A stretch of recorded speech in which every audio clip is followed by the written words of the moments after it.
Good morning students. पिछले video में हमने राजस्थान की सॉइल प्रॉब्लम्स की बात की थी।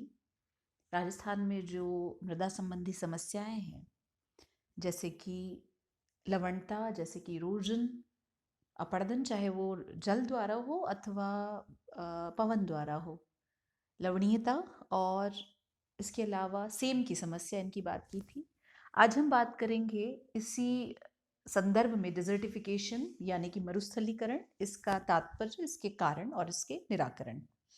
डेजर्टिफिकेशन, सर्वप्रथम ये जाने कि डेजर्टिफिकेशन क्या है। ये एक प्रोसेस है जिसमें प्रोडक्टिव लैंड यानी कि उपजाऊ भूमि डेजर्ट में कन्वर्ट होता है। ये बेसिकली लैंड डिग्रेडेशन प्रोसेस यानी कि भूमि का पतन की एक क्रिया है, जिसमें कि कंटिन्यूस चेंजेस, स्लाइड से हल्के से तीव्र चेंजेस देखे जाते हैं। इसमें प्लांट्स और सॉइल रिसोर्सेज का डिग्रेडेशन होता है, जिसके लिए मैक्सिमम टाइम मैन्स एक्टिविटी यानी मानवीय जो गतिविधियां हैं वो उत्तरदायी होती हैं। इसको डेजर्ट एक्सपेंशन के नाम से या मरुस्थल प्रसार के नाम से भी जाना जाता है। जैसे कि इसका तात्पर्य है कि डेजर्ट का लगातार अपने आसपास के क्षेत्र में प्रसार होना, तो डेजर्टिफिकेशन के नाम से जाना जाता है। इसके कॉजेज को अगर देखा जाए तो डेजर्टिफिकेशन, मरुस्थलीकरण, दो कॉजेज हैं, जिसमें human factors and climatic change. Human factors मानवीय कारक जो अधिकांश संदर्भ में उत्तरदायी होते हैं, और प्राकृतिक कारण आप ये मान के चलिए कि प्रकृति अपने द्वारा किए गए परिवर्तनों को स्वतः संपूरित कर लेती है।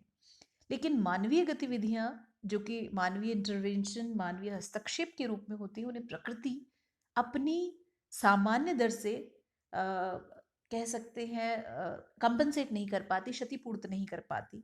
इसीलिए जो चेंजेस होते हैं उसकी वजह से ये सारी जो प्रॉब्लम्स हैं, एनवायरमेंटल प्रॉब्लम्स हैं, वो देखी जाती हैं। हालांकि प्रकृति लॉन्ग टर्म में इनको कंपनसेट कर लेती है, किसी भी रूप में कंपनसेट करती है, लेकिन शॉर्ट टर्म में वो उनके जो दुष्परिणाम है वो स्वयं जीव को भुगतने होते हैं। तो ह्यूमन फैक्टर्स जो रिस्पॉन्सिबल हैं उनमें पॉपुलेशन ग्रोथ, जैसे कि पॉपुलेशन ज़्यादा है और पुअर पॉवर्टी जो है वो बढ़ेगी, यानी गरीबी बढ़ेगी, क्योंकि संसाधनों पर जब जो संसाधन है प्रकृति प्रदत्त वो लिमिटेड है, और संसाधनों पर जब अति जनसंख्या का भार बढ़ेगा तो उसके कारण, जनसंख्या के भार के कारण, प्रत्येक व्यक्ति को उसके अधिकार का संसाधन प्राप्त नहीं हो पाएगा।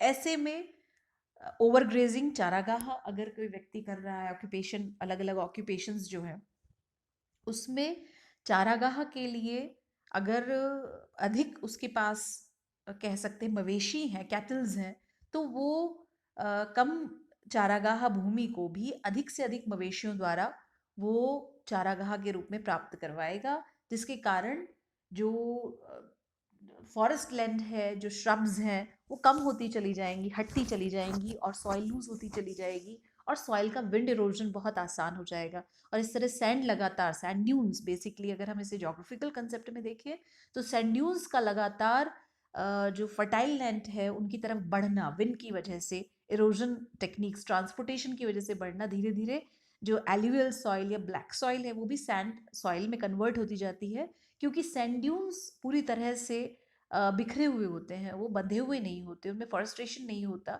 जिसकी वजह से वो लगातार आगे बढ़ते चले जाते हैं।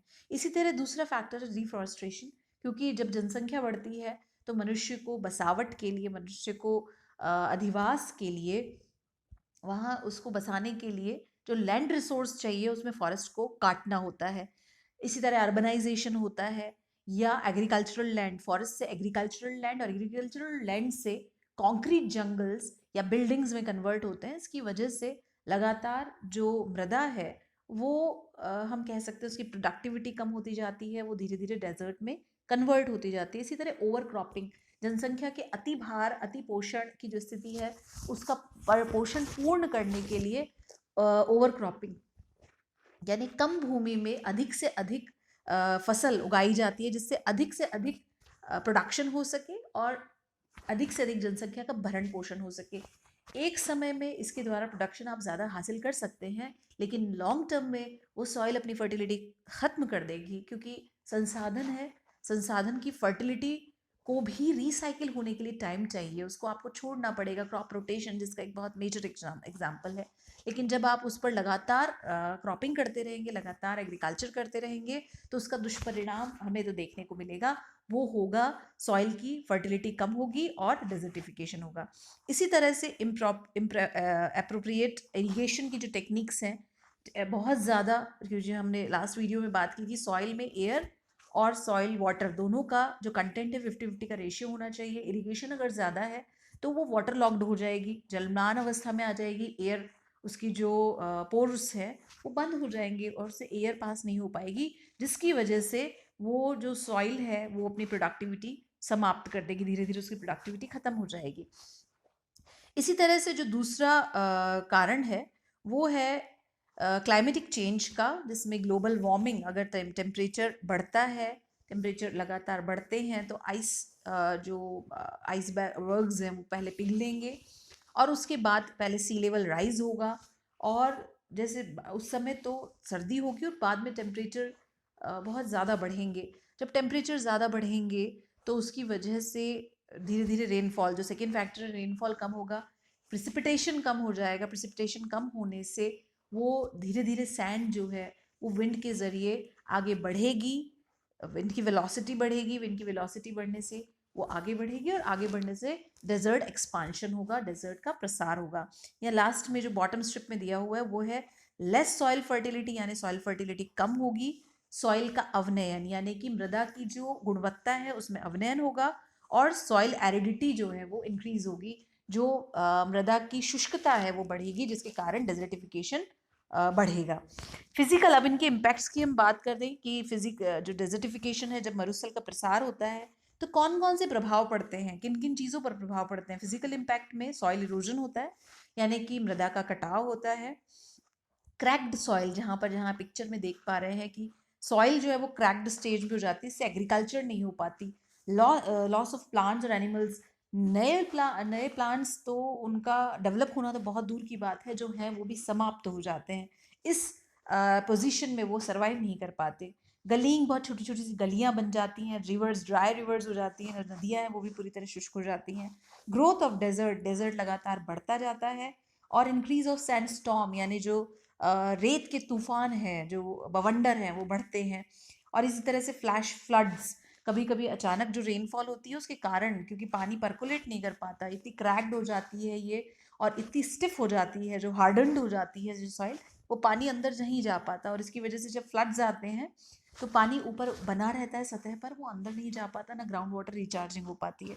तो ग्राउंड वाटर की भी कहीं ना कहीं इसमें स्कासिटी हो जाती है, कमी हो जाती है।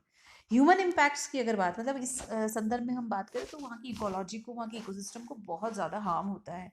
ह्यूमन इम्पैक्ट्स की अगर हम बात करते हैं तो crops and cattle die resulting in famine, यानी कि जो कैटल हैं, पशु हैं, और जो क्रॉप्स हैं वो समाप्त होते हैं, जिसकी वजह से जो अकाल की स्थिति है, जो भोजन की अप्राप्यता है उसकी स्थिति बनती है, डेथ्स। नेचुरली जब भोजन प्राप्त नहीं हो पाएगा, प्रॉपर वेजिटेशन नहीं होगा, प्रॉपर क्रॉपिंग नहीं हो, एग्रीकल्चर नहीं हो पाएगी, कैटल्स नहीं होंगे, तो असाधारण रूप से मौतें भी देखी जाएंगी, वो भी रिकॉर्ड होंगी।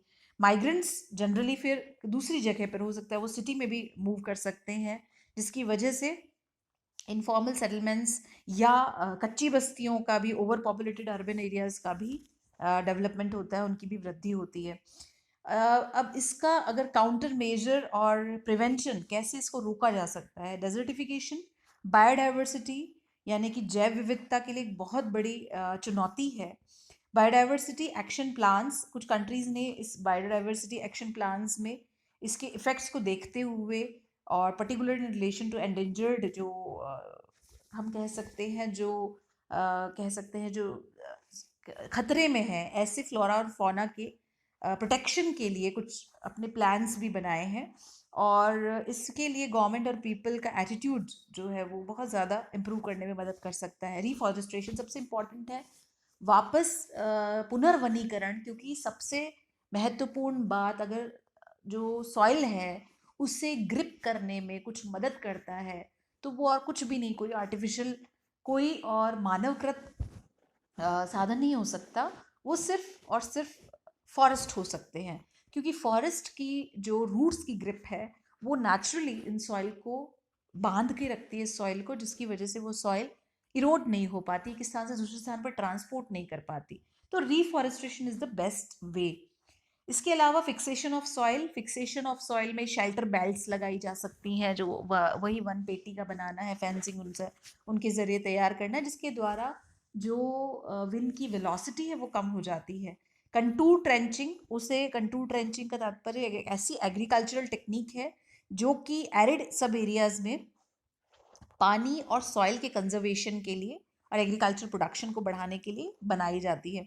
इसमें लगभग 150 मीटर लंबे जो डिग्स हैं, गड्ढे बना दिए जाते हैं, और ट्रेंच 1 मीटर डीप ट्रेंच भी होते हैं, और इसके पैरेलल उस हाइट की लाइन में एक लैंडस्केप, जो कि एक हम कह सकते हैं उसकी एक बाउंड्री सी बना दी जाती है, जिससे कि वाटर फ्लो जो है वो उनमें बहने के लिए, पानी सॉइल को बहाने में असक्षम हो जाता है, रुक जाता है।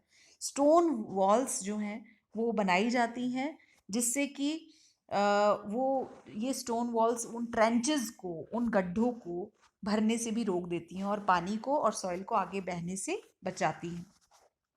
इसी तरह से नेचुरल रीजनरेशन, फार्मर अगर किसान प्रयास करे नेचुरल रीजनरेशन करने का, मैनेज्ड ग्रेजिंग, यानी कि चारागाह जो वो अति ओवर ग्रेजिंग ना हो, अति चारागाह ना हो, अति चारण ना हो, इसके कारण अगर अति होगा तो वो निश्चित रूप से जो श्रब्स हैं, वो छोटी छोटी झाड़ियाँ भी, खासतौर से एरिड जोन में हम जब बात करते हैं तो छोटी छोटी झाड़ियाँ भी हम कह सकते हैं कि वो ग्रिप करने का काम करती हैं, सैंड ड्यून्स आगे शिफ्ट नहीं होते।